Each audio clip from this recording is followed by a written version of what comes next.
Evening, everyone. Ben Coomber here. Welcome to the Anti-Resolution Revolution, how to achieve your goals in 2025. And I say real goals because we all have goals that sometimes aren't quite the way that they should be. They're layered in between stuff.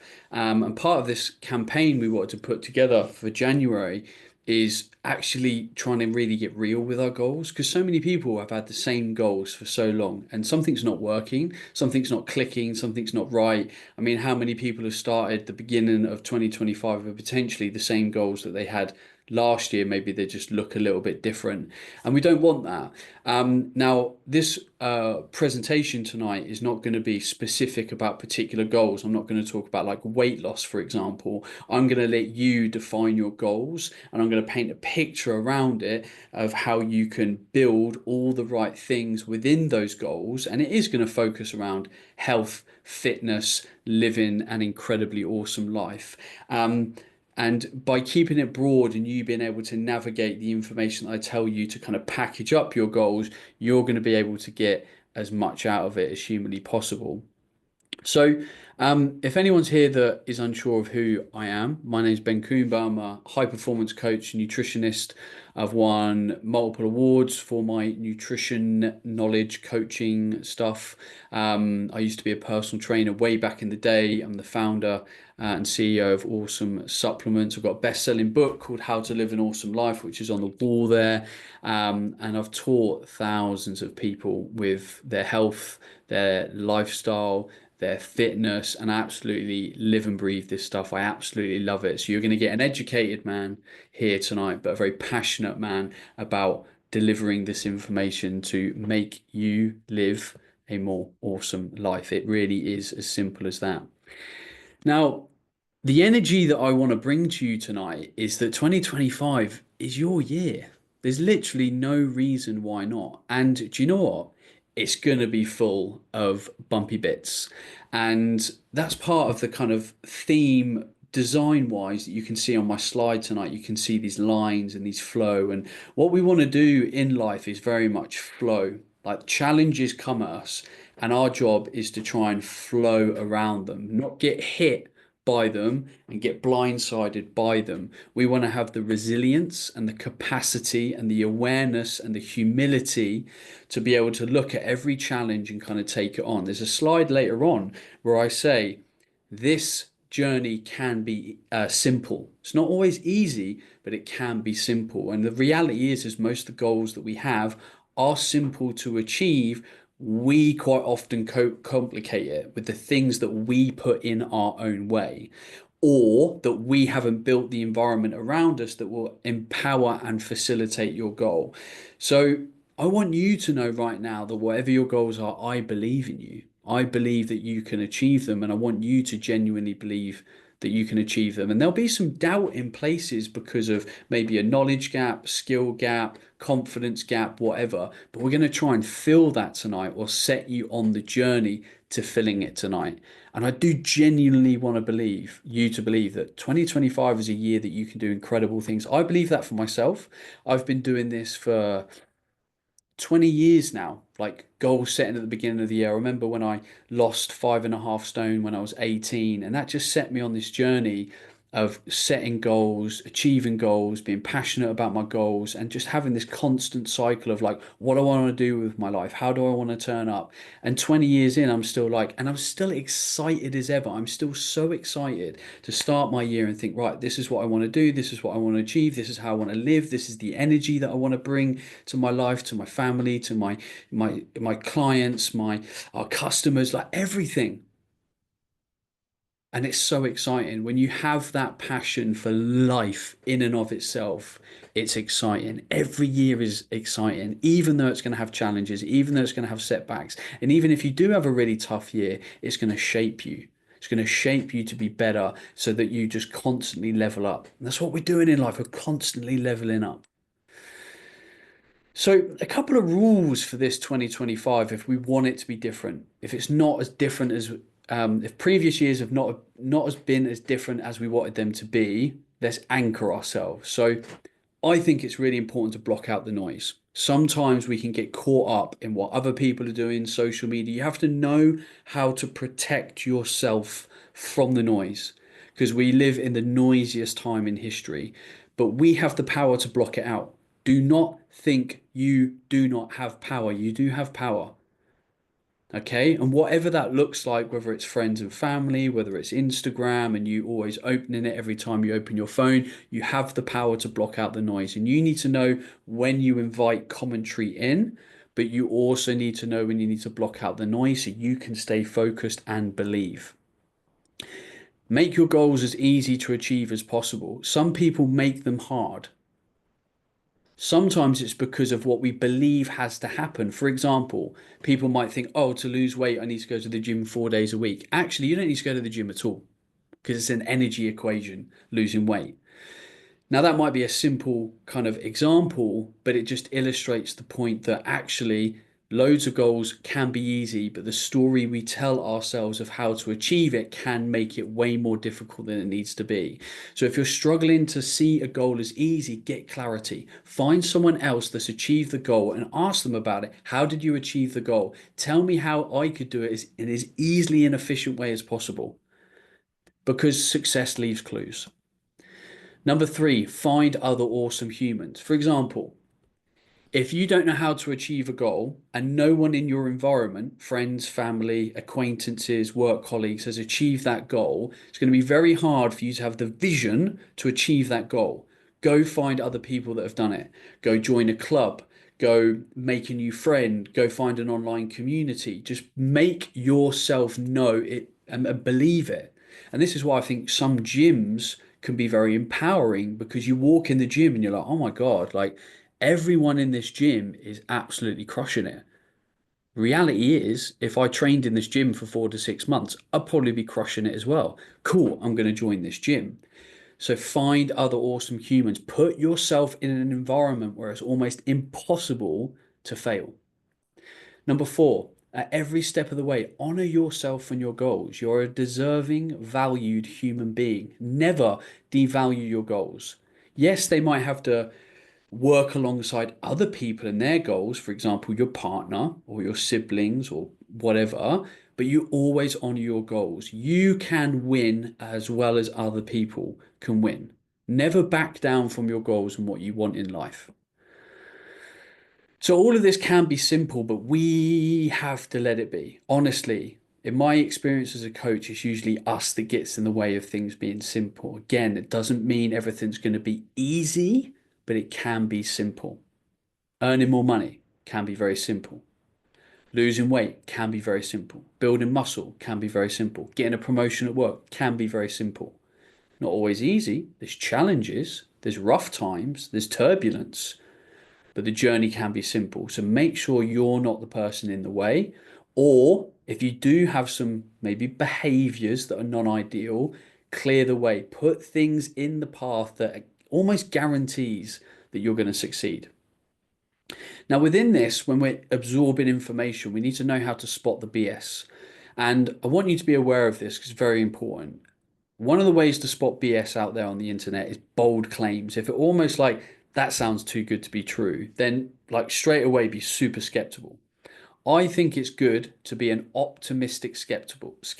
So you're open-minded, you want to consider things. You don't know everything, you've not read every research paper, but you're skeptical. You're like, I've heard plenty of BS in my time, this could be part of it. So watch out for the almost like the strength of the claim. Secondly, avoid absolute terms. There's not many things in life where we can say, do this and Y happens. Or someone saying you should do this, you shouldn't eat that. Like there's always grey area. And when people talk like that, they're usually full of ego. Three, if people quote research, have a look at it.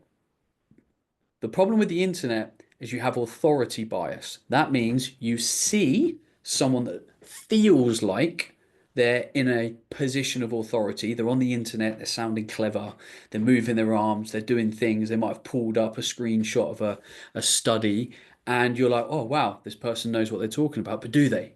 Go and have a look at the research. You can spend 2 minutes on some websites fact checking things. You can spend 2 minutes using ChatGTP to fact check things. So just because someone quotes research, it doesn't mean it's true, doesn't mean it's right for the context of what they're talking about. So always try and do a little bit more work. And then learn off humble people. You know what? You just get that vibe. You get that vibe that this person, male, female, whatever, they're humble. Like they don't take themselves too seriously. They've got their ego in check. Like they're the people that you probably want to learn from because they really look left, look right, and they're compassionate towards other humans. If all else fails, trust your gut or go to somewhere like examine.com. Examine.com is a great resource, especially in the world of supplements. You can use Google Scholar, you can use ChatGTP. There's loads of ways that you can quickly fact check things now. Even Google, when you type in Google, you're now getting an AI response at the top of Google, which collating a lot of the internet. It's almost like some websites are going to become redundant now because AI is scanning the whole internet for like the universal kind of answer on things. So it is easier than it has ever been in history to fact check things and find the truth. And the truth sets us free. Please know that. The truth of how to get fit, the truth of how to get healthy, your own truth in life, the truth sets you free. So find it, seek it, and it will set you free. Now, I want to do a little audit with you. So you'll need pen and paper, or I'll let you open up your phone on airplane mode. I don't want you to get distracted by WhatsApp pingings from that, group you're in.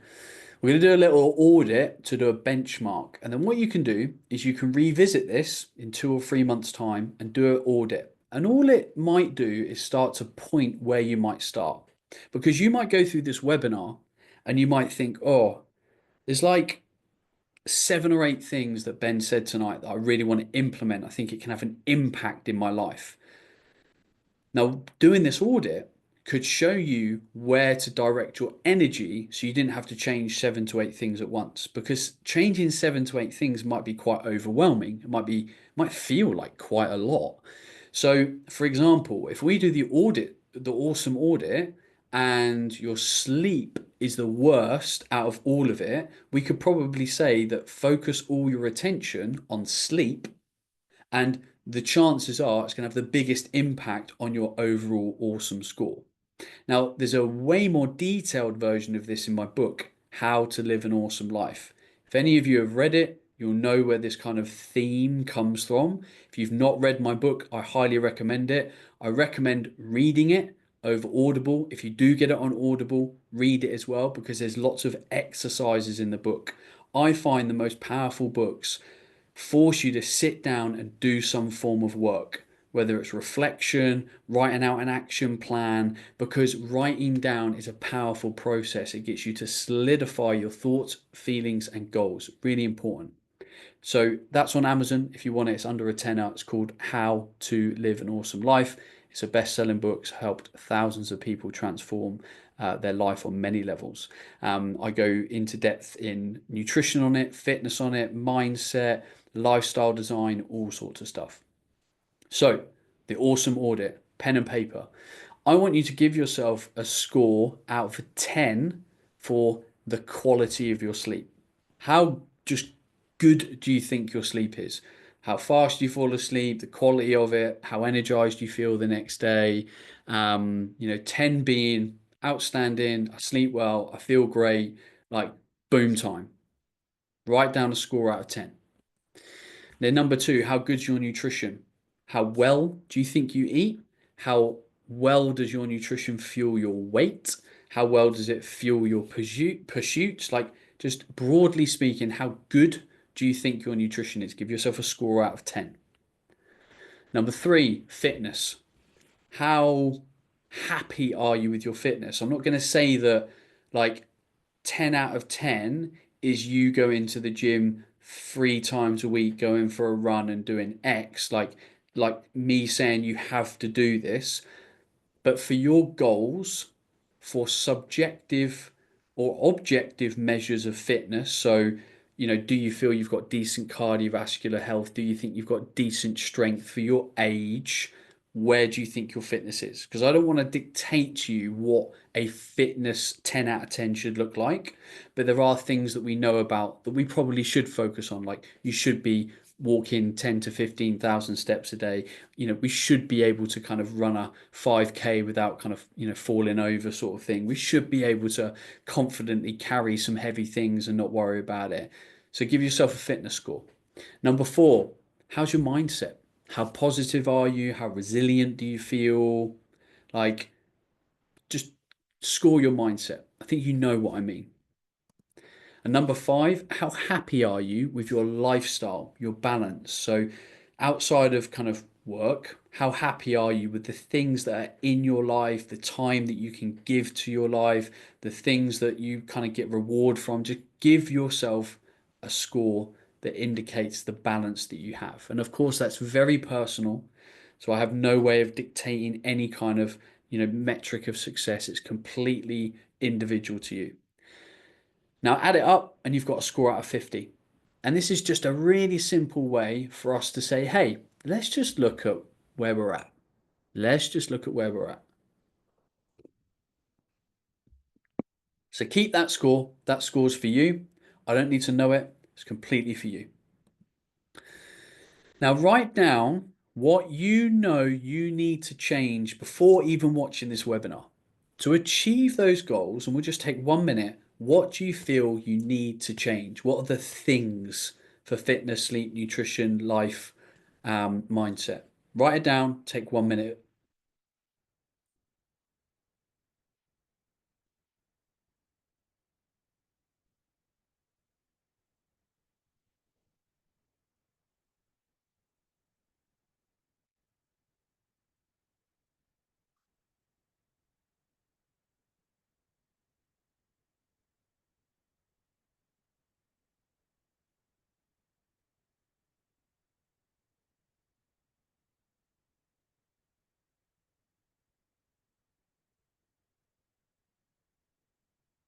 Now you can keep writing.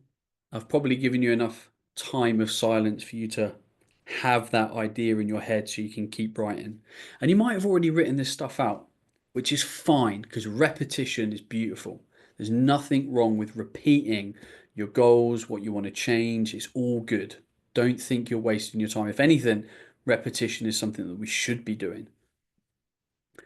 Now, this is a big thing. Write down the things that stopped you achieving that goal before. So if you've got a goal, improve sleep, like whatever, what stopped you previously? Because if we have goals that are the same as before, we've got to change something to get a different outcome. And if you don't have a really robust plan and full awareness of what those things are that are stopping you, we need to dig into that. We have to find it out because otherwise we're going to repeat, we're going to repeat, we're going to repeat, and we're going to be unhappy. Oh, here goes my weight loss journey again. Oh, here goes me trying to be disciplined with sleep again. We don't want that. Tonight, we want to work out a plan to break that habit. So write down the things that stopped you from achieving that goal before. Let's shine a light on it and be honest. There's no one watching right now. It's just you and me. Write it down and be honest. Again, I will say it again. The truth sets us free.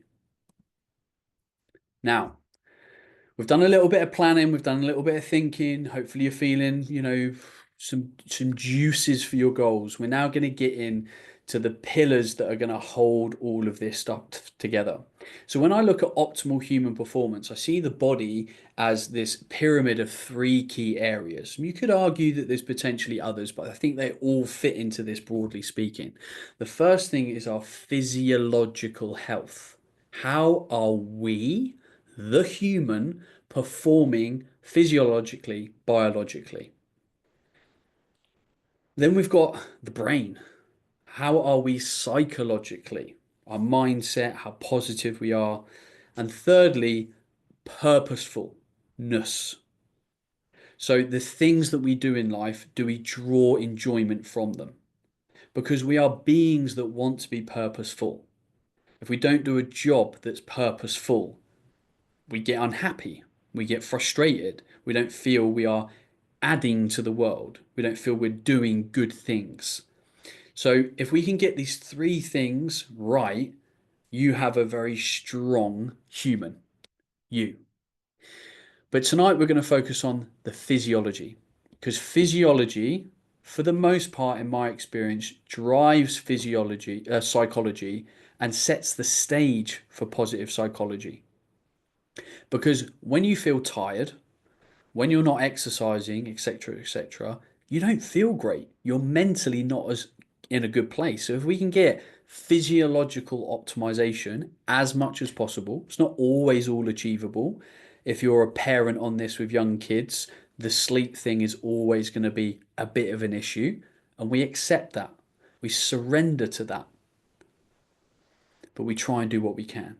So tonight, these five pillars, I'm going to cover sleep and how to optimize it, nutrition and how to think about it, the principles to live by nutritionally, fitness and how we can build a fitness picture for yourself, the central nervous system, aka stress and your response to it, and our hormonal function. Now, I'm going to talk about this initially from a 24-hour sleep wake cycle. So, if we were going to think about going to bed, let's say going to bed is the start of our 24-hour cycle. Because for me, the day starts with the sleep that we've had. So I'm going to talk about your 24-hour cycle and then we're going to kind of like fill in the gaps physiologically. Because a lot of people think in a day, our body works hormonally in a 24-hour cycle. So it makes sense to approach it like this. So, pillar number one, let's talk about sleep.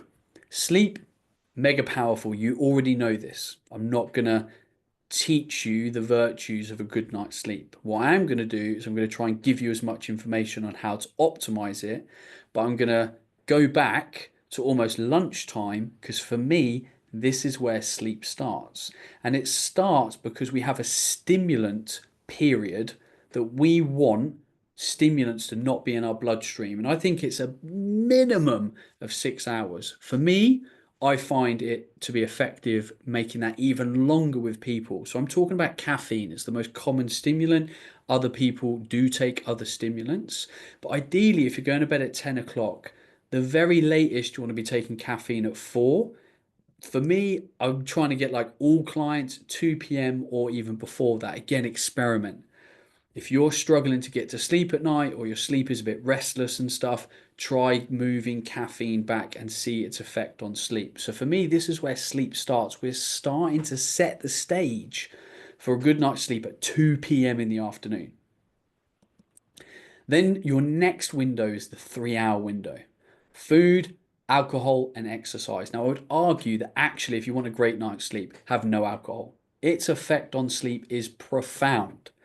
But if you are going to have it, you really want it, then have it as far away from sleep as humanly possible and consume it with other food and with food and other fluids. Food as well, about 3 hours. The big cutoff is like 2 hours. The closer you eat to sleep, the more likely you are to dysregulate your deep stages of sleep because the body is having blood in the gut digesting food and doing things where actually that blood wants to be other places in your peripheral tissues, in your brain, in your organs, doing the repairing. So eat ideally if you can 3 hours before bed.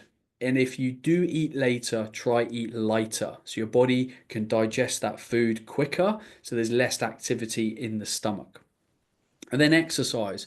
Exercise is a stimulant. It excites you, stimulates you, increases your blood pressure. It increases your heart rate, it increases your body temperature. So we don't want to be exercising too late at night.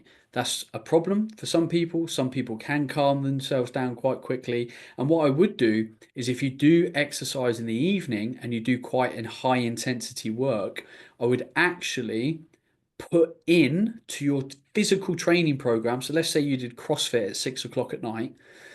At 7 o'clock, when you finish your CrossFit class, literally lie on the floor in the CrossFit class and take 5 minutes to proactively calm down your nervous system. I've been doing this recently. For me, I feel it's a game changer because what you don't want to do is finish a really high intensity class. And this isn't just for being at night, this is at the morning, the middle of the day. You don't then want to rush because your nervous system is not going to calm down.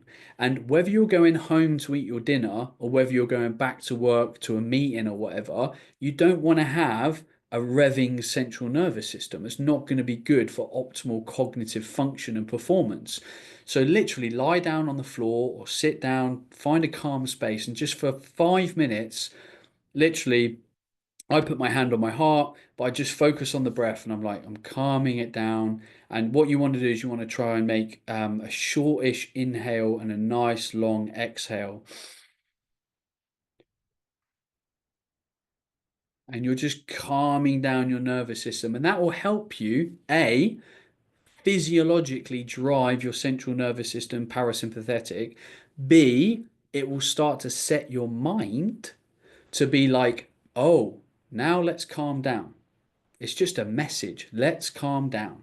Rather than, well, I've just worked out, now going home, now going to eat, like, blah, blah, blah. And you take that energy.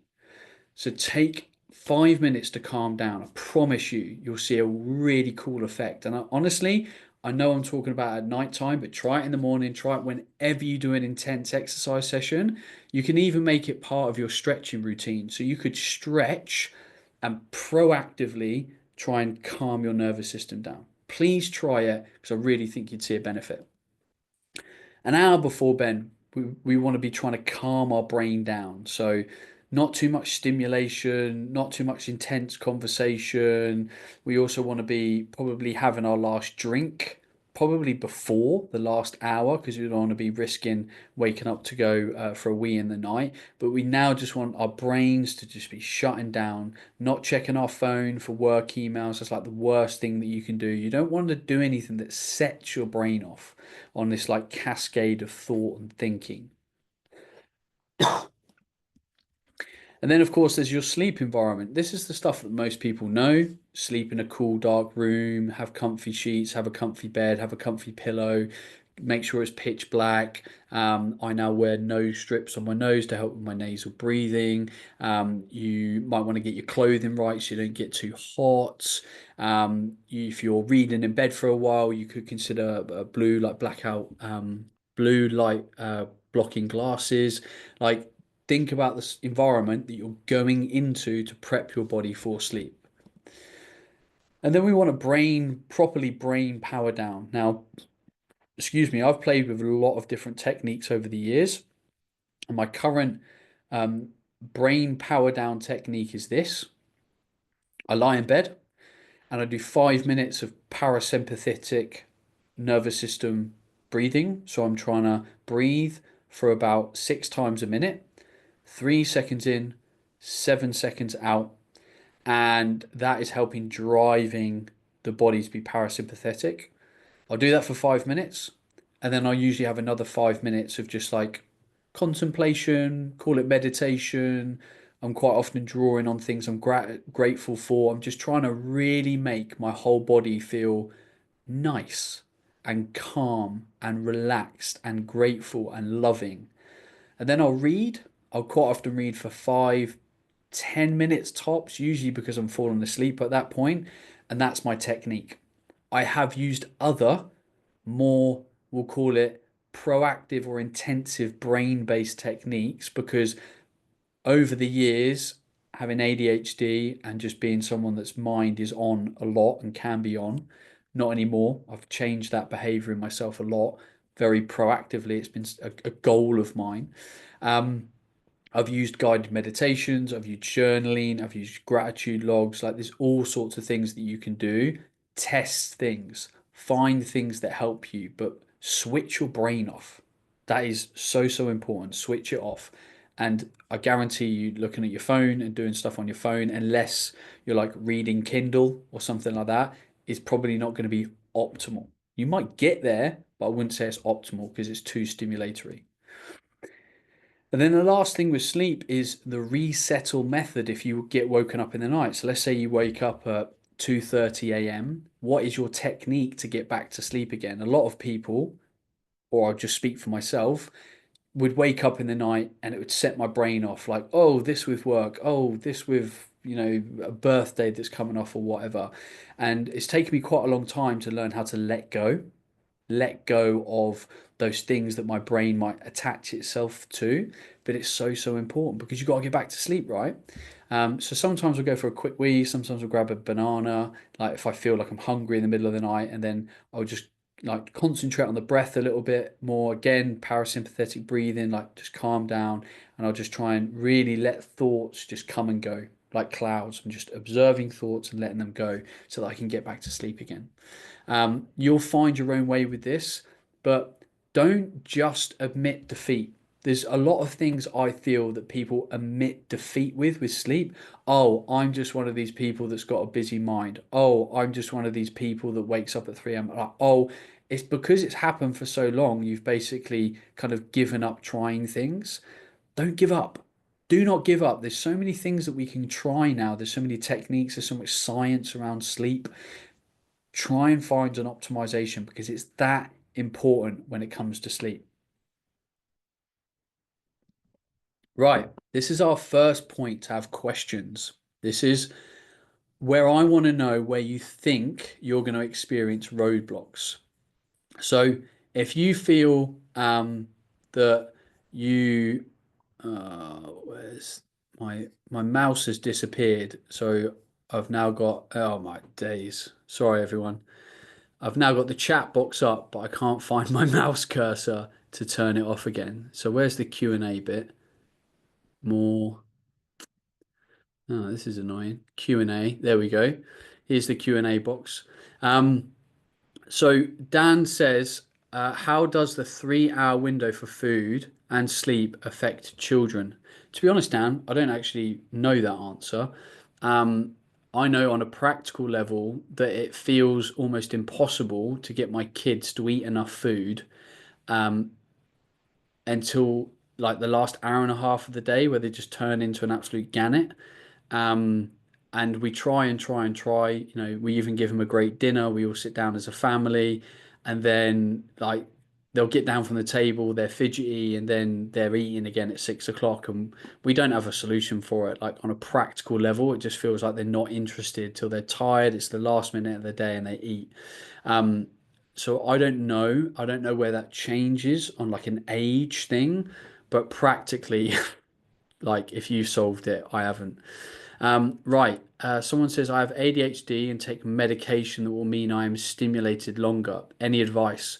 Well, I would look to see if you could alter, potentially, talk to your doctor, the ADHD medication. A, could you take it earlier in the day so it doesn't affect your sleep? B, could you take a slightly lower dose so it's out of your system before sleep? B, you might want to take something that proactively, so ingesting something that calms the nervous system down if you're finding you're overstimulated. But like I really think you should try and find a solution there because if medication's disrupting sleep, then for me, you want to try and get that medication right to kind of change things, right? Alex says, hi Ben, interested in nasal strips. At the end of the webinar, could you possibly recommend any good ones at all? I think the ones that I use are on Amazon. They're called Breathe Easy. They're about £8 for 30. Just go across your nose. They're all pretty similar, to be honest. Yeah. Laura, get to sleep easily, but definitely wake up in the middle of the night and struggle to get back to sleep again as brain won't shut down again. So I find that if you wake up in the middle of the night, it's usually related to stress or anxiety, and it's something that's happening and playing out in your daily life. Because basically between 2 and 3 a.m., you become easier to arouse. You're more likely to be in a deep dream state. That dream state might wake you up. And basically, you quite often find anecdotally and in the research that people that suffer with stress and anxiety wake up between 2 or 3 a.m. So for me, it's all about trying to more effectively manage the stress that is in your daily life so you don't have anxiety around it. Now, of course, that's a very easy thing for me to say, not always easy to kind of combat it, but I know where you are because I used to be the guy that woke up at like 3 a.m. every day of my life. And it's because I had fears, it's because I had anxieties, I couldn't let go of things. And when I woke up, boom, boom, boom, boom, boom. But now I've solved that, I usually sleep through most, like if my kids don't wake me up, I usually sleep through now 90% of the time. But it's been quite a journey to get there. It wasn't easy, but that's what I've had to do. Matt says, what if your sleep routine is 8:30 p.m. and you're eating at 7 p.m. to combat getting up at 5 a.m. to go train? Um, so Matt, like if you can only eat at 7 and go to bed at 8:30, like I suppose there's nothing that I can advise unless you can eat earlier. If you can eat earlier, like do it, but if you can't, like don't. Like no, all I can tell you from the research is what's shown as optimal. If you can't do optimal, then you just have to do the next best thing. All I would try and do is eat more of your calories during the day and have a lighter dinner so it has less impact on your sleep because you're digesting less heavy food. Dan says, what foods might calm my nervous system? Mostly foods that are rich in carbohydrate and magnesium. They'd be the big things. Also, it's been shown in the research that if you eat kiwi fruit before bed, it can help increase melatonin output as well. So you could make kiwi fruit part of your evening meal. James says, is decaf coffee okay in the evening? Yes, it is, James. Alice says, my brain doesn't seem to stop even when it's asleep. Alice, I'd want to find out why. Why won't your brain stop? What's it worried about? What's it thinking about? Again, I'm like 99% sure there'd be some stress and anxiety there. If you can solve that, your brain isn't going to be chewing over that as a problem or those problems. Eddie, sometimes 7:30 till 8, 2 times a week is the only time I can get to the gym with working kids. Would it be better to miss it for better sleep? But this could reduce the amount I could go. Eddie, mate, only you can make that decision. Like it's only twice a week. So it might be like, okay, twice a week I get to work out. The other 5 days a week I get better sleep. So it's kind of a trade-off. Like I can't paint the perfect life for you, but I can just kind of give you what the science says is optimal. I'd probably keep doing what you're doing because you're only doing it 2 days a week and you can get better sleep the other 5 days a week. Because if you then say, oh, I'll go to the gym 1 day a week, like probably not ideal. You'd probably want to go at least 2 days a week, do two full body strength sessions or an upper and a lower, um, so that you're kind of looking after your strength and stuff. Um, Someone said any supplements you take to help with your ADHD. No, I avoid cow's dairy and gluten. I find that makes me like quite tired. It makes me initially hyper arousal and then it makes me tired. So I avoid those foods. I avoid high carbohydrate meals. I find they're not great for kind of cognitive function. But I've never taken medication for ADHD. I have periodically taken stimulants to help like narrow focus. But that led me into quite a messy place with my health. So I don't take any stimulants anymore. But in terms of like before bed, I use our product Awesome Sleep. So you could look at having a play with that as well. Eddie says, I then eat a banana when I get back around 9 with bedtime at around half 10, 11. Yeah, Eddie, you probably want more than a banana after a gym session. Definitely want some protein. I'm assuming you're having some other stuff. Just a banana is um, not optimal, dude. Amy says, what techniques have you used to reduce anxiety within your own life to contribute to better sleep? So I've had trauma release therapy because I felt that a lot of my anxieties related to fears that I had, fears around like self-worth, self-love, and stuff. A lot of that came up because of as a result of my childhood and things that happened in my childhood. Um, I use meditation a lot, journaling. I've read a huge amount. I've read a lot about psychology, um, stoicism, spirituality, religion, all sorts of stuff around, the body, self, mind, which is, as a combination has all helped deal with kind of stress and anxieties that I've had.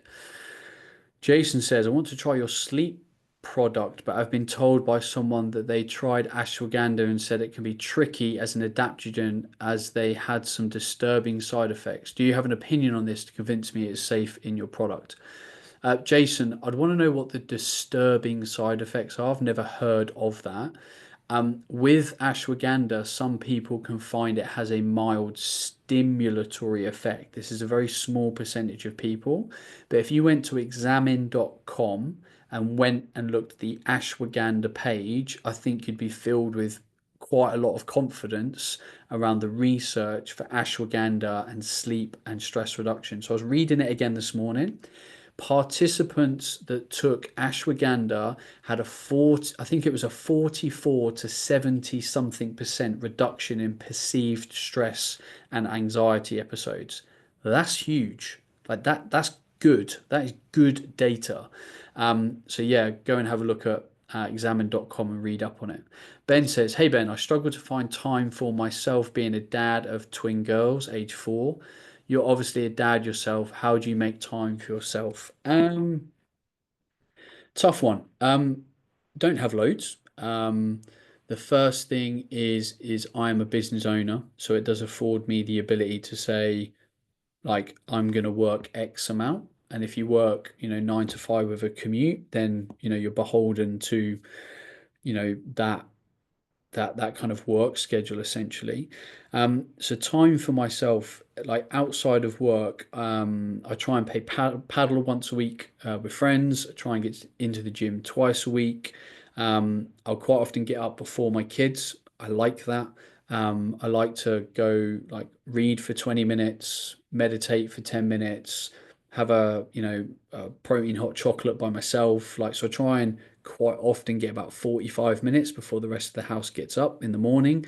That for me is really good me time. I like the morning. I find it nourishing. Um, Also, like on an evening, like let's say your kids are in bed by like 7, half 7, you know, on an evening you might be like eating like whatever. We eat with our kids at 5 o'clock.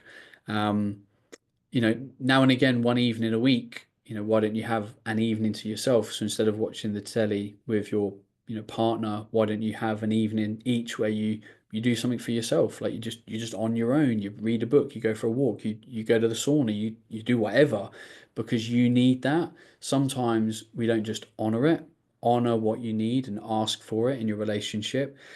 Secondly, when you've got your young kids, you can get caught in that kind of like routine and sometimes you have to like knock yourself out of it, so that even in the last couple of months me and my wife have been like, do you know what, I think we're in a different phase of parenting now. It feels like we've got a bit more freedom, we can start to do things, so we're planning for that. We're going out a bit more, we're doing some different stuff. So yeah. Paul says, "Evening Ben, is this webinar going to be able to be watched at a later date?" Yep, the recording will be sent round. Josh says, "On ashwagandha, would you recommend it daily or around the times you feel more anxious or stressed? I have some tablets that are around 500 milligram per tablet." You could take it when you're feeling more anxious and stressed, but it does accumulate, so it does have a like an ongoing positive effect. So it's something that I personally would probably take daily. Also, with something like anxiety, you don't always know when the triggers are going to come, right?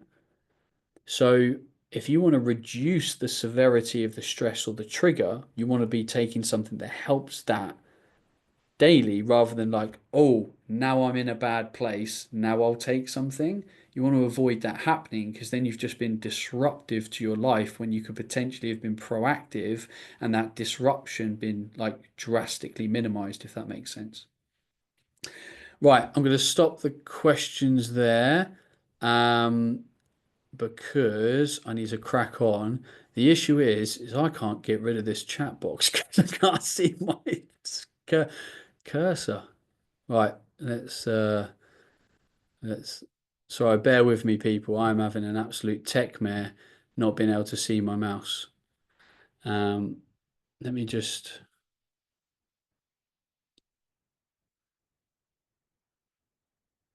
Oh well.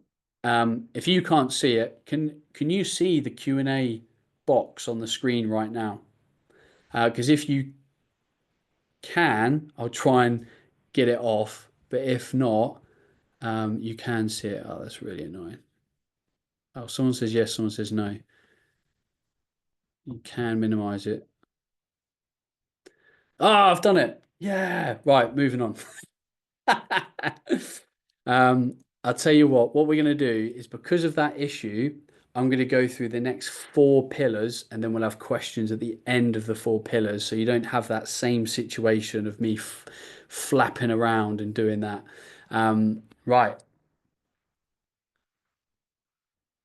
So we're now moving on to nutrition. We've slept, we're now woken up. The first thing you want to think about in the morning is morning hydration. So you want to be having like at least a pint of water. If you're having tap water, definitely filter it. Definitely filter it. That obviously depends heavily on where you live. Some places water quality is absolutely terrible. Where we live, it's the worst water quality in the UK.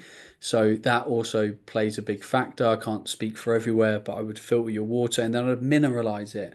The human body needs minerals in the water to effectively hydrate the cell. Whether you use a tiny little pinch of sea salt, whether you use, a product like Awesome Hydrate, it doesn't matter, especially for the first drink of the day, hydrate optimally and hydrate big, like give your body all the stuff that has been breathing out through the night. So at least a pint of water in the morning.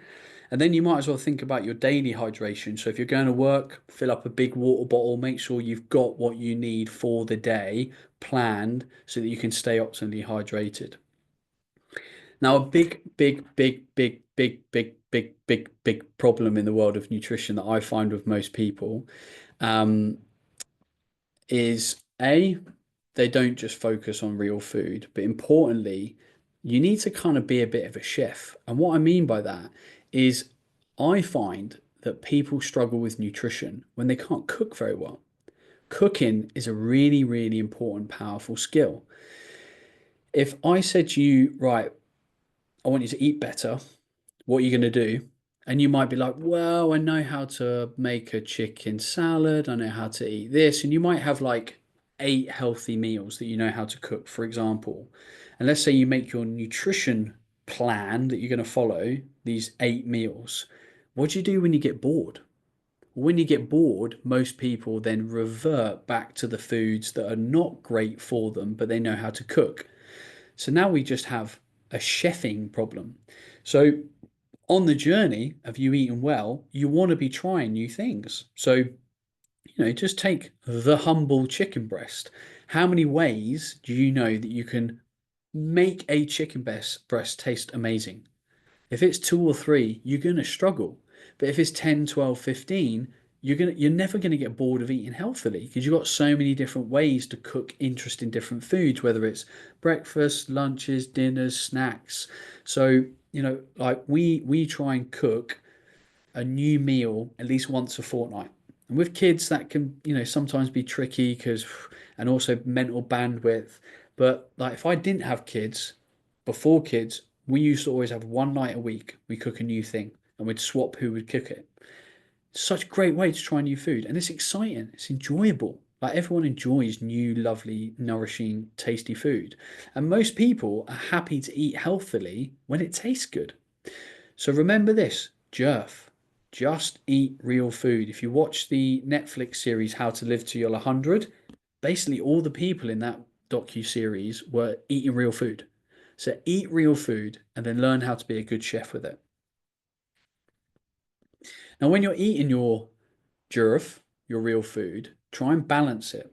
So when you're thinking about your nutrition and you're going to build a meal, you want to think about the balance of it. So we could take a meal like eggs. So let's say you ate uh, four scrambled eggs, two slices of toast, and a banana. That would be a moderate protein, moderate fat, assuming you put a bit of oil to cook the eggs, high carbohydrate breakfast. Now, let's say you cooked four scrambled eggs and you just had a banana on the side. Just run with me. That's now a moderate protein, moderate fat, moderate carb meal. Now, the next meal, let's say you had six scrambled eggs. and you had a handful of berries with it. High protein, high fat, very low carb breakfast. The energy response and the feeling of satiety that you get from that meal is what we want. So if you eat the eggs and berries and you feel great, that's what you should gravitate towards. High protein, high fat, low carb. But if you feel great eating the eggs and banana kind of ratio, like moderate, just in the middle, then you should do that. But if you really feel great and your energy is sustained over a long period of time, 3 to 5 hours, then you should do that. Ultimately, we want to try and get balance for every meal that we eat because when you have balanced blood sugar, you feel good, you perform good. So try and balance your nutrition with a good ratio of protein, carbohydrate, and fat. And I can't sit here and say the ratio should be X. You need to play around with it. For example, I work really good on high protein, high fat, low carb. My wife, on the other hand, she's way more on the side of carbohydrates. And that's cool. As long as it fuels us, as long as it makes us feel good, do that. Please know calories are king. I hope that you know that. If you want to alter your body composition, you have to alter your calorie intake. Super, super, super important. If you're struggling with food, it can be quite often your relationship with it, and that can quite often be inbuilt from your years as a child, the things that happened in your home, etc. And if it's ongoing and repetitive, I would really encourage you to seek some support, whether that's from, a psychologist, a therapist, etc., to explore your relationship with food. Because otherwise, it's just going to keep coming up, keep coming up, keep happening, especially if you have a stress-based relationship with food and you are not on top of your stress, that stress is going to cause you to potentially keep overeating. So if food is a problem, look at the relationship you have with it. Super important. Then there's supplements. Supplements can help. Like they're not the be all and end all, but they can help. For example, we know from the research that a high quality multivitamin that has things like vitamin D, magnesium, zinc, iron, B12, and a few other things really helps because a lot of people are deficient. It also, from the research, helps you live longer because you're covering long term avoidance of deficiencies. It's the same with omega-3. Like, not enough people get enough omega-3. You have to be eating fish 4 times a week to be getting enough omega-3 in your diet. And we know from the research that, again, it helps you live on average 5 years more if you have, over a long period of time, sufficient levels of omega-3. So, high quality multivitamin, high quality omega-3 supplement for me should be like, in terms of optimal human performance, a baseline in everyone's diet. And that's why we have the health essentials package, the stack, health essentials, defense, and omega on our website. And it's like the number one bought bundle that we have on our website. Then, if you exercise, probably have a hydration product. If you're in the gym and you strength train, then having a creatine based product is very worth it. Like, the research around creatine is incredibly positive. Um, a lot of people can benefit from a protein powder, by no means essential. Like, it's just a form of protein. It's like eating a chicken breast. I personally have it sometimes after the gym as a shake, but quite often I work out in my garden, so I just like come in and eat. But I'll usually have a hot protein in the morning, first thing with nuts and berries. That's my breakfast a lot of days.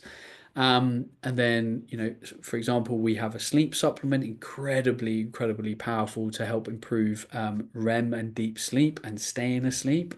And then there's some other things. So supplements can help. They're not the be all and end all, but they are part of the nutrition picture and they can help and add value.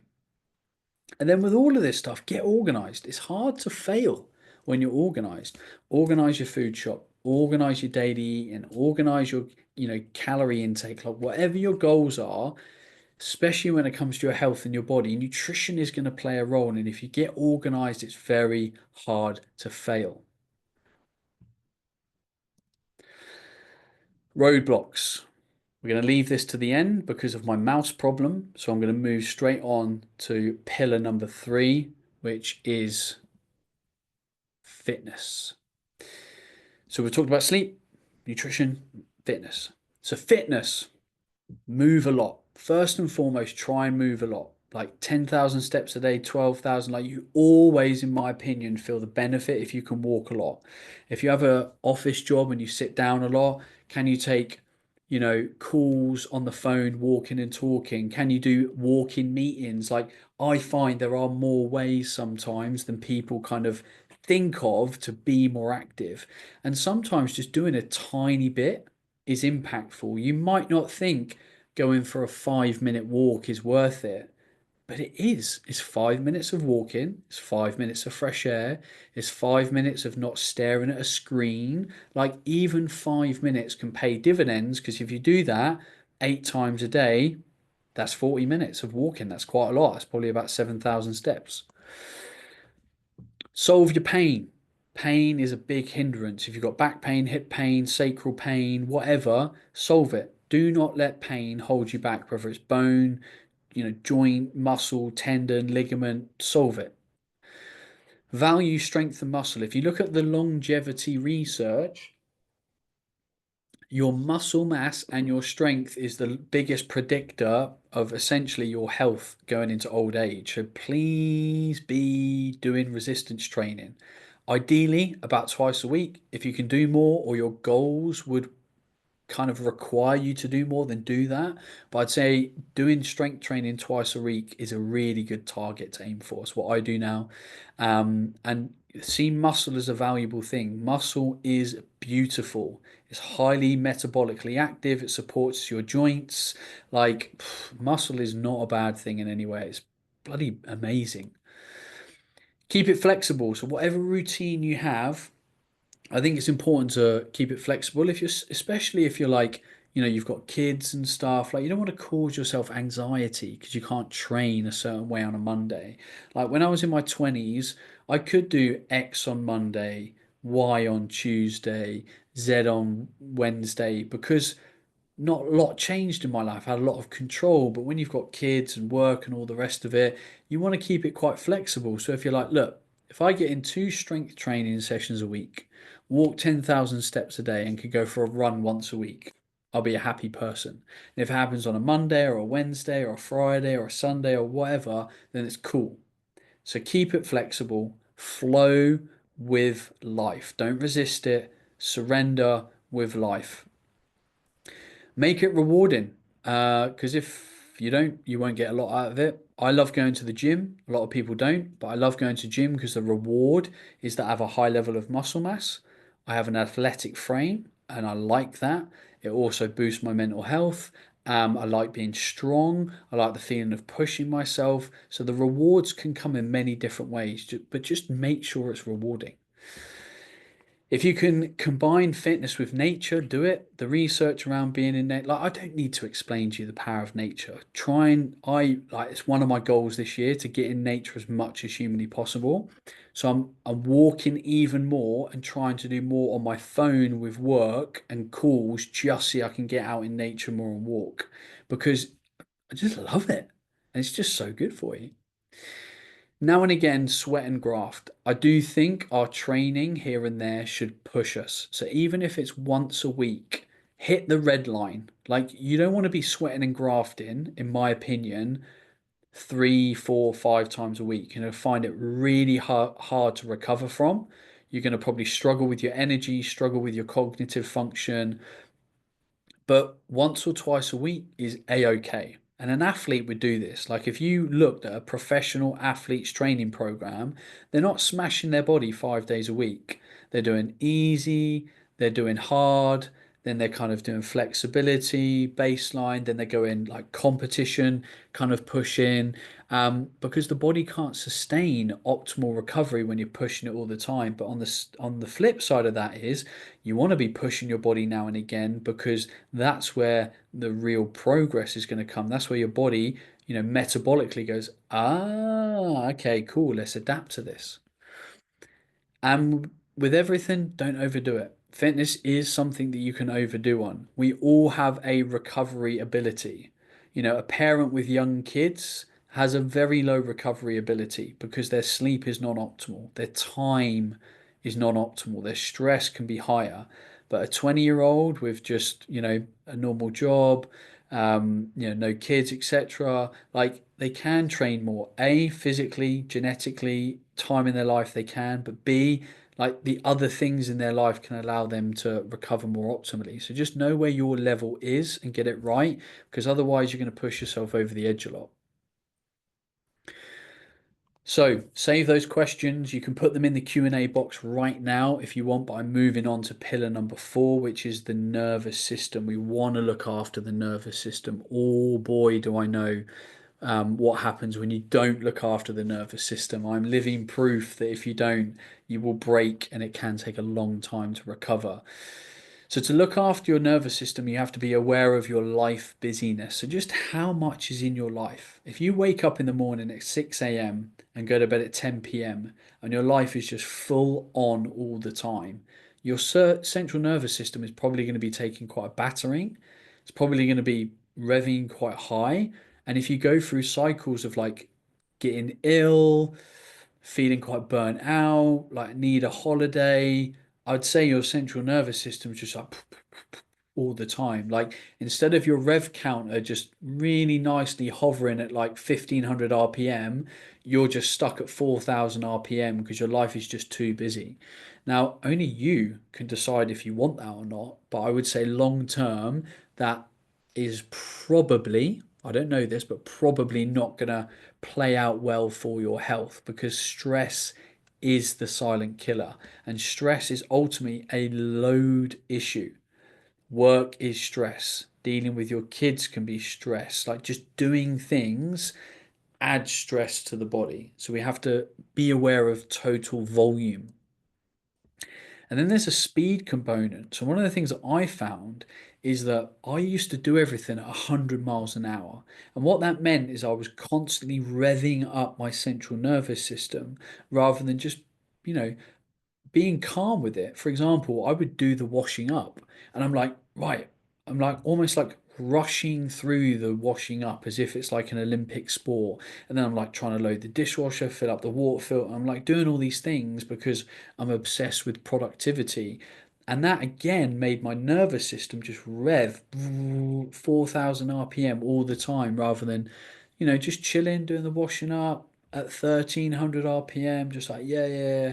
Like, so you can turn something that's meant to be low stress into high stress by the speed that you do it at and the attitude that you take to it. Anxiety. Anxiety will increase heart rate, blood pressure, central nervous system load because you're worried, you're stressed. So if you have anxiety in your life, it's not going to be kind on the nervous system. So you'd want to deal with your anxiety. Now, with our central nervous system, we can look at our stress markers. So you can look at your heart rate, you can look at your blood pressure, you can look at many things. This is why I really value my Aura ring. Absolutely love it. Monitors my stress. Um, and I'm able to see like where in my day am I getting stressed, and then I can adjust that behavior. I'm like, wow, I got stressed from doing that thing. That's like a bit weird. Like, let me adjust that, and you're able to tune in to what makes you stressed and for how long, and adjust your lifestyle to improve it. Now, to help, we want recovery cycles. So when you look at your year, for example, like how often do you have chunks of time off? How often do you take a day off? How often do you do something for yourself? How often do you have a date night with your partner? Like, make life have these ebb and flows. Going through life, being really busy, taking 2 weeks off in the summer and 2 weeks off at Christmas, it's probably not optimal from a recovery perspective with your stress because, just going 9 to 5, Monday to Friday for 6 months is going to be pretty hard on the system. So make sure you're balancing time off with time on. And again, that's going to help your nervous system chill. Make sure you have adventure or a creative outlet in your life. So whether you do painting or play the guitar or you want something that puts you into a flow state. Even if it's reading, it really calms your nervous system down and brings a state where you are only cognitively focusing on that one thing and nothing else. And it's very therapeutic for the brain.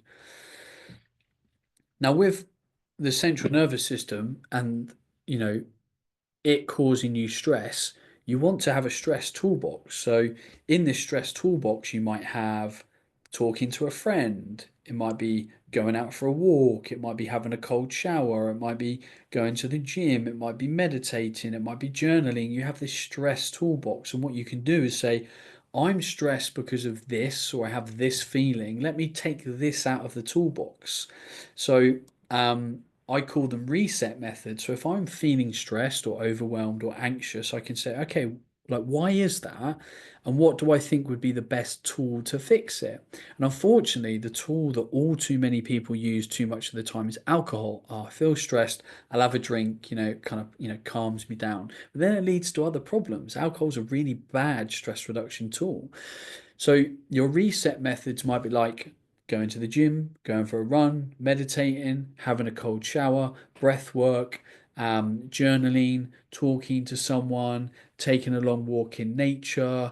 These are all the things that I use on my list. And I actually have a physical list in my office on the pinboard, on my whiteboard, so that when I'm feeling that and I'm not sure, I can actually go and read it. And I'm like, yeah, actually, just going for a long walk feels appropriate. Or actually, I'm feeling stressed because I'm angry. Anger is a really good fuel for exercise. I'm going to go for a run, whatever. But having these tools in the toolbox and being able to reset is very powerful for your stress. So again, questions at the end. I'm going to go over this last side. This will be quite quickly and we'll probably be done within about 10 or 15 minutes. So latest I should finish tonight is 9 and we can all go get tucked up in bed. So lastly, hormonal health. Now, hormonal health is largely going to be dictated by the things that we do on a macro level. So the quality and the duration of our sleep, the quality of our nutrition, and the quality, like literally the quality of the micronutrients. So you want, for a good hormonal health, you want a diet that is high in micronutrients like uh 1 second, I'm just gonna switch my webcam. No, I'll do this actually. Switch my microphone because my laptop's about to die. Sorry, everyone, I'm getting a battery problem. Oh, and now my mouse won't work. You plan all the tech and then, oh, here we go. Video. There we go. I'm back. Sorry about that. Hopefully you can all hear me. The sound will just be a bit more tinny because I've switched to my laptop's microphone. So with hormones and nutrition, so you want to be looking at saturated fat, omega-3s, monounsaturated fat, magnesium, zinc, and there's some other things as well. But ultimately, if you have a really good high quality diet, you eat a lot of real food, you supplement with a micro nutrient, an advanced multivitamin and omega, you're going to be pretty decent. But nutrition is key there as well. Stress is big. Stress is big. You want to be managing your stress effectively. A big thing is the balance. So if you have a lot of stress, your cortisol is very high, and that puts other hormones out of ratio, basically. So, for example, a man's testosterone and cortisol, their stress is really high, their cortisol comes up and is more on par with their testosterone. And what they want is they want it to be stress low, testosterone high. So it's not just about having high of something, it's the balance of those hormones overall. But ultimately, if we can cater for our stress, then your hormones will be in a decent place. Exercise can be good, but then there's a dose. If you push it too hard, you're stressing out your system, your body can't recover properly, you'll beat up your body and your hormones will suffer. Environmental toxins is an increasingly popular area. You'll see people talking about all sorts of stuff now. One of the best things you could do is probably download the Yucca app, and with your skincare products, make sure you're not using any skincare that has anything that is hormone disrupting in it, and you have quite natural skincare. That's probably some of the big ones. So clean filtered water, using natural skincare products, they're probably like the two big bang for your buck things that you can do. That's the word. And then there's genetics. You're not going to know that, but of course you can have genetic tests, blood tests to kind of have a look at things. But please look after your hormones. As a man that's on TRT, I know all feel full well the problems that can happen when you don't look after your hormones, because it took me a long time to get back to full health once I'd ruined them. Right. So if you've got questions on any of the 5 pillars, put them into the Q&A box right now. These 5 pillars are what's going to optimize your physiology. And I've shared them tonight so that you can have whatever you need when it comes to physiological optimization to make progress. So whatever your goals are, there's probably some stuff in those slides that have empowered you, have given you some kind of information. Now, when you reach problems on your journey, I want you to think of the 3R method. So we want to reflect on what the problem is, and we want to do that deeply. We don't want to stay surface level with problems. Quite often when we have a problem, we don't really get to the root cause. And I know this because I've coached thousands of people. When people usually tell me a problem, I have to go a lot deeper to find the root cause of that problem. So when you do reflect on the problems that you're encountering, please go as deep as you need to. Then we need to react with a solution. And a lot of people they will perform well in their reaction when they have accountability.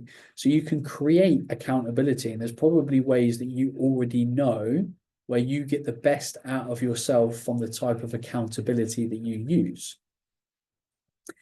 And then we want to realign with our true north. What is your goal? Why is it your goal? Let's really make that the direction of where you're going, because you might be encountering problems because you're not aligned with where you really want to go. Your goals are not congruent with your actions. Now, within this, there's a little 5-step process to being awesome with any goal that you have. So let's say you've got a goal, and the goal is weight loss. Now, the method of weight loss, for example, might be calorie counting. Let's say we're going to count calories to lose weight. Now, what is the tool that we're going to use? The tool is MyFitnessPal, a calorie tracking app. And now the system that we're going to put in place is that we're going to wake up every morning and we're going to put the calories that we're going to eat that day into the app at the beginning of the day. So we've already defined our food intake, we've already defined the calories, and we're just going to eat it. And then we're going to put an appropriate amount of time for us to achieve the goal. So it might be like, oh, I want to lose a stone. What's an appropriate amount of time to lose a stone? You might say, oh, 2 months. Cool. The goal is weight loss. The method is calorie counting. The tool is MyFitnessPal. The system is doing it every morning, and the time is 2 months. And then when we get to the outcome, we loop back round again. And we make sure that we re-look at that 5-step method so that the goal that we now have is able to be maintained or can continue. So for example, with weight loss, you might choose to keep using the same method, the same tool, the same system, but change the time frame because you're now maybe in maintenance mode. So what we do is we make sure we re-loop this process so we don't go, oh, I've lost weight, now I stop doing the thing. Because stop doing the thing completely might mean you go backwards. So it might mean that you find a middle ground between what you were doing to lose weight, and what you were doing before you lost weight to keep that weight off. So use this 5-step process to identify the method, tool, system, time, and outcome that you want, and then reassess. And this is going to make you a more awesome human. I bet it. I promise you, this is going to optimize your physiology so you feel great, you perform great, and you absolutely crush your goals. Now, earlier on, I got you to write a list of things that you wanted to change. I got you to do the score out of 50. Write down anything else that you feel needs to change. Now, I can imagine you've been taking a few notes during this webinar. But if there's anything upon reflection, now I've just said it, now I've prompted it, where you're like, oh yeah, I think this also needs to change. Write that down now. Leave no notes unwritten tonight. Write them down now.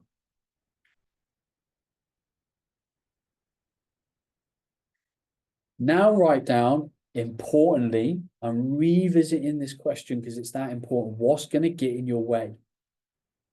Maybe I've triggered a line of thinking tonight. Maybe I've made you realize something. Maybe I've made you think, oh, that goal, actually, I think this is going to be a problem. Or the last time I tried to achieve that goal, this was a problem. What is going to get in your way? And importantly, how are we going to let that not get in the way? What are we going to do? What are we going to change? If it was a person, how are we going to handle that? If it was the environment, how are we going to handle that? If it was you, it was your mind, it was how you think, how are we going to deal with that? We've got to have a solution because I want you to achieve your goal. You want to achieve your goal. Now indulge me for 5 minutes. Put down your pen, put down your phone, put down anything and close your eyes. For 5 minutes, just close your eyes. Okay? And just take a breath. Just feel your muscles relax. Just don't think about anything else apart from the words that I'm saying. I'm only going to keep you for 5 minutes. Then we're going to wrap up in a minute. And you'll be free to go to bed. In this moment when I speak to you and you have your eyes closed, just want you to think about the end of 2025. Let's say it's the 15th of December. You're starting to wind down for work a little bit. That Christmas feeling's coming in. You've got a party to go to. Looking forward to the festive period. You've maybe got a week off work. Maybe go back to that kind of time stamp. 15th of November, 15th of December, 10th of December. Whenever it was when you started to have that like festive vibe, you're just winding down a bit, you're feeling it. And just imagine that person, you, and you've achieved your goals. What does it look like? What does it feel like? And I want you to think now about how you're going to celebrate.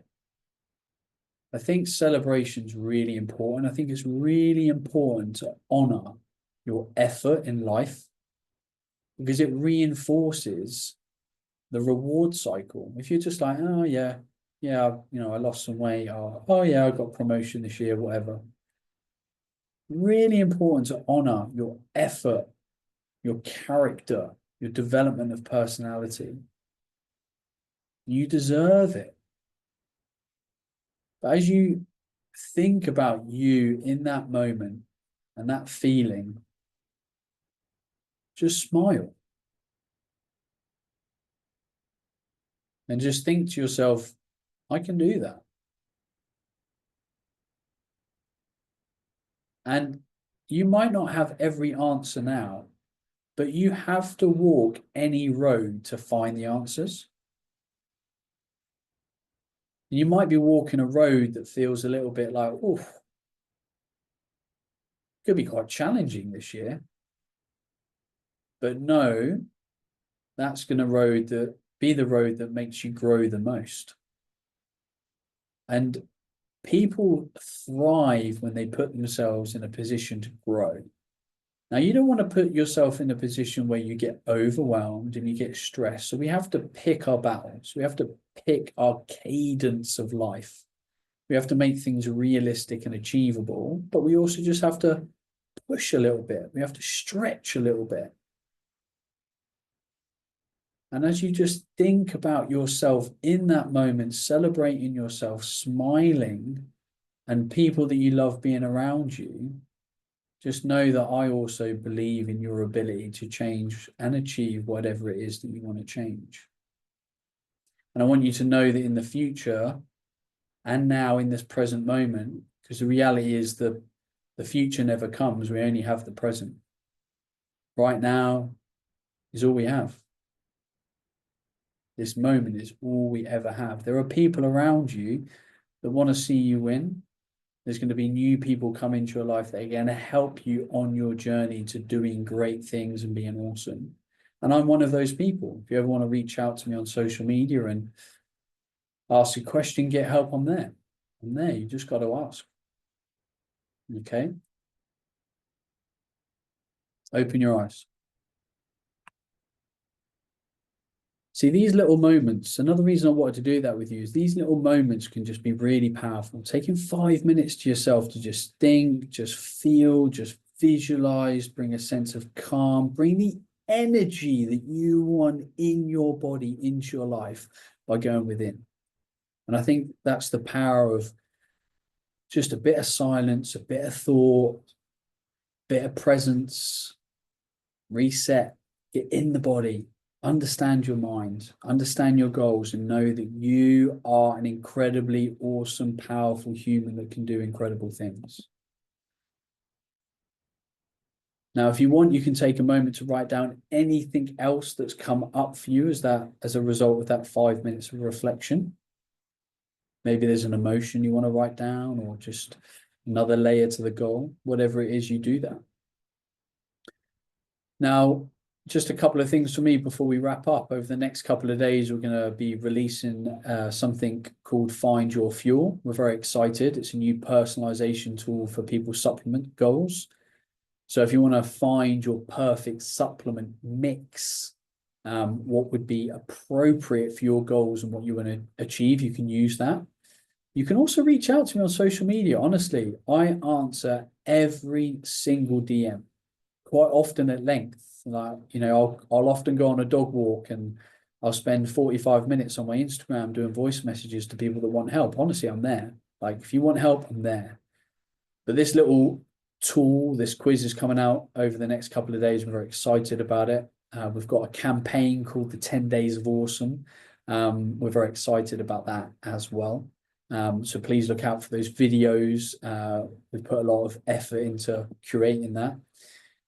And to start January, we've just released a new bundle called the Big Three to help people with an unstoppable start to the year. These are our 3 most popular products: Awesome Hydrate, Awesome Defense, and Protein. It's the most common supplements that people buy from us because they're kind of the core ones. Like, if I was to tell you what I take personally, I take Awesome Defense and Omega every day as my baseline health supplements.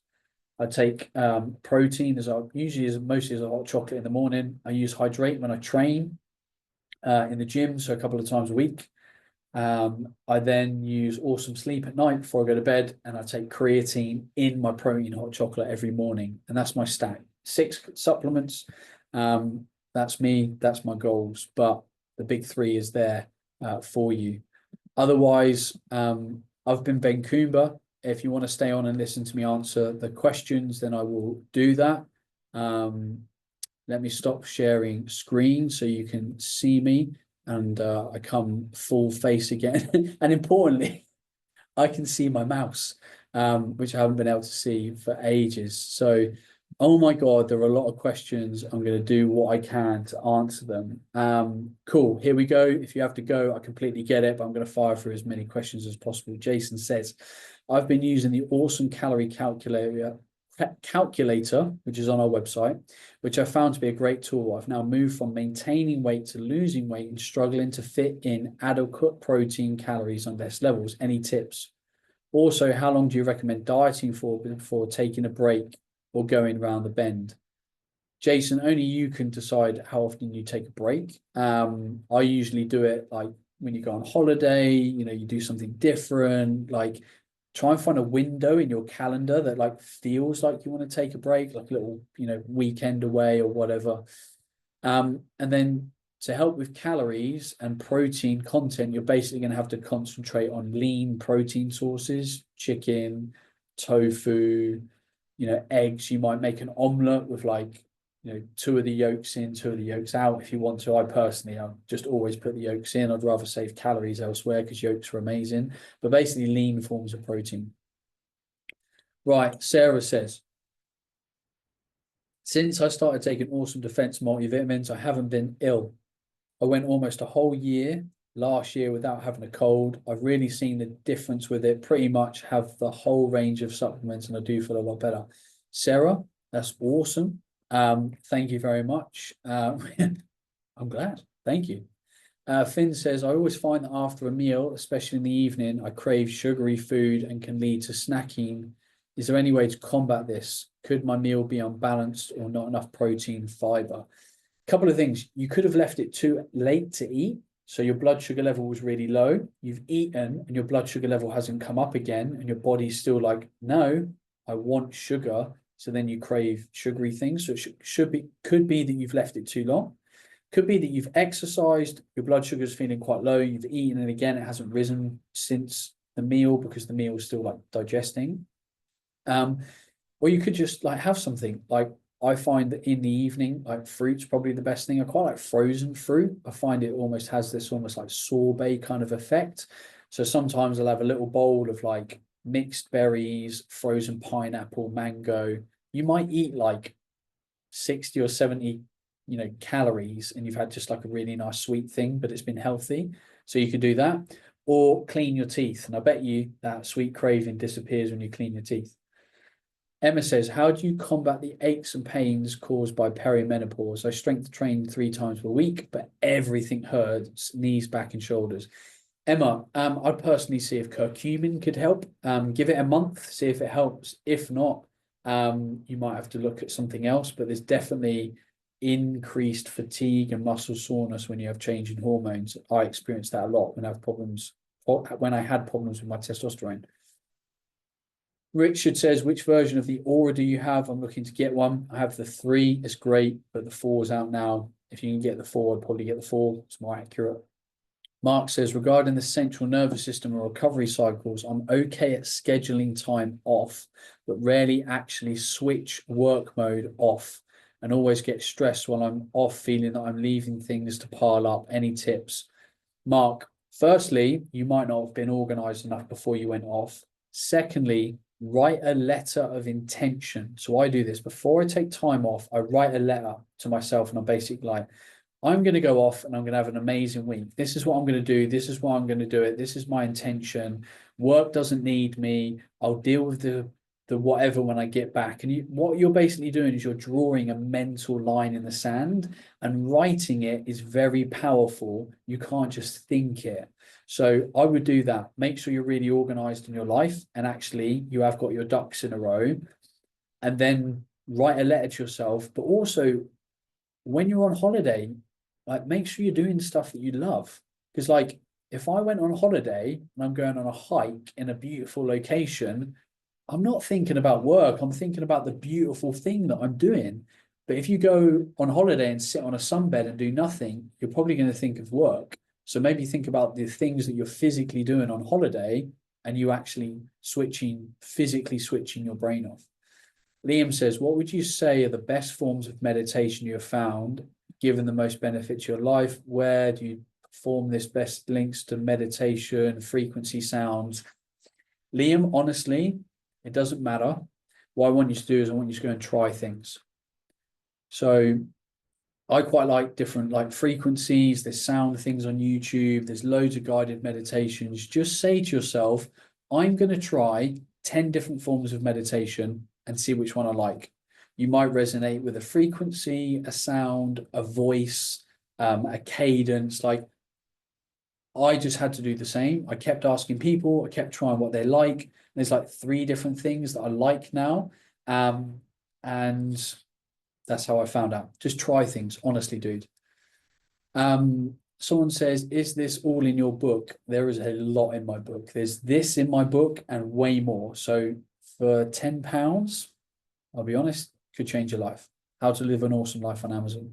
Greg says, how did you get your testosterone checked? So you can get testosterone blood work. I recommend ideally doing a full health audit. So I would go to MediChecks, get a ultimate performance blood test. You can use the code BEN10 to get 10% off. And that will look broadly at the whole of your health, including your hormones. Natalie says tips for mindset motivation to get started in building good habits. I want to reverse the question, actually. What's stopping you from being motivated?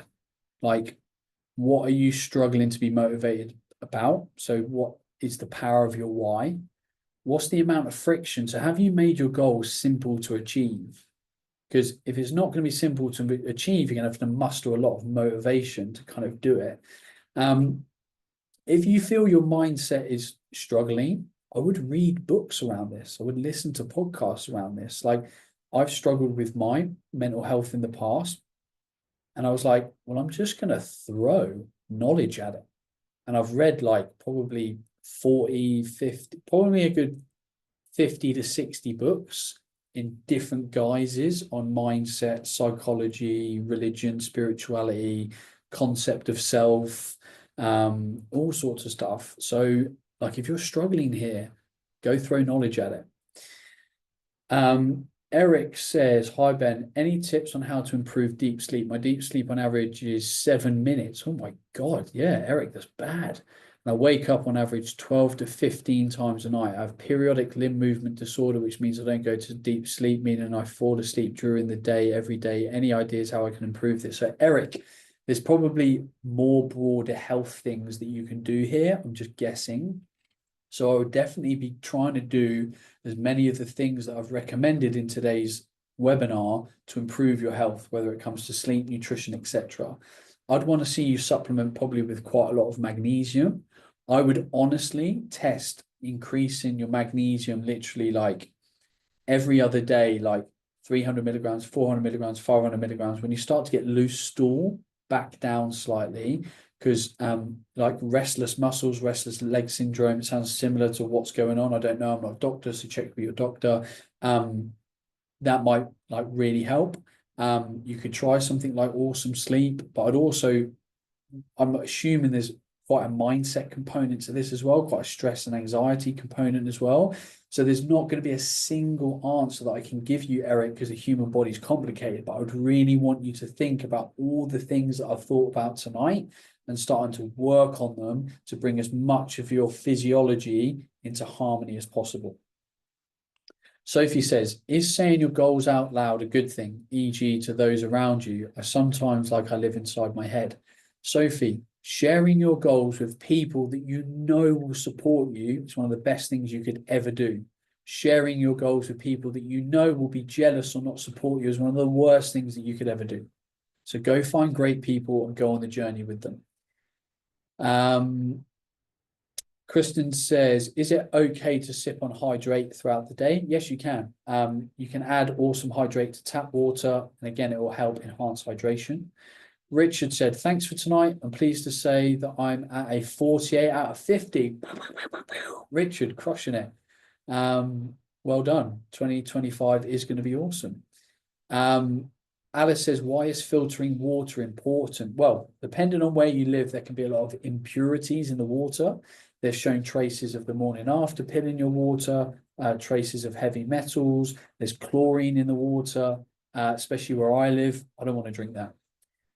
Kate says, thank you. Just wanted to say thank you. Gurdeep says, I'm terrible with snacking on things like nuts and dark chocolate. What are the best willpower tips to combat this? Gurdeep, have a calorie goal.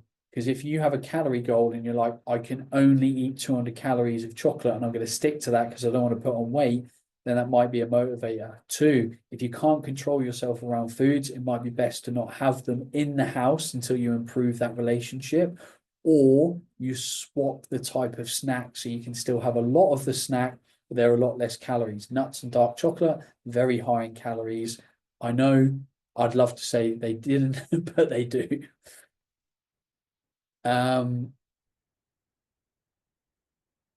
Laura says thank you. Ryan says, going back to the roadblocks, what's the best way to deal with work colleagues, family, and friends that bring cakes and processed crap to work constantly and just rip into you when you try not to drink at social events? Ryan, I find the best thing to do is to really, I'm going to swear, I'm going to fucking just own your shit. Like, say it with confidence. When you say something and you're a bit sheepish about it, like, oh no, I don't really want a cake. And like, they can almost see that you're persuadable. Like, inside, there's a man that wants to say, yes, oh, I really want the cake. But when I stand there at a bar and someone says, oh, do you want a beer? And I'm like, no, mate, I don't drink. And they can see that I've said that with conviction, with purpose, with a sense of knowing. They're like, okay, cool. And then when it comes to friends and family, like, I find when you stick to something, a couple of times, you say it a couple of times and you say it with confidence, they just give up. And um, I always find that being the product of the benefit is what really, like, you can be like, I don't drink and it's because I want to feel energized, I want to feel brilliant, like, and they can see that, they can see the product. There'll be a point in time where they're reversing it and they're coming to you and asking how they can do it. Matt says, is there any more plans to do more webinars? Yes, Matt, I'm in a great place. 2025 is going to be a lot of stuff happening. Right. That's all your questions. And I'm going to finish here because my voice is pretty hoarse. I'm ready for bed. All I want to say is I hope everyone's got a lot out of tonight. I want 2025 to be the best year humanly possible for you. Go all in on yourself. I believe in you. Believe in yourself. Get those roadblocks sorted. Get all the tools and tactics and help that you need. And if you do need help, I'm here. Reach out to me on social media. I am here. Go be an awesome human. Thank you very much. Let's keep it real this 2025. Good night.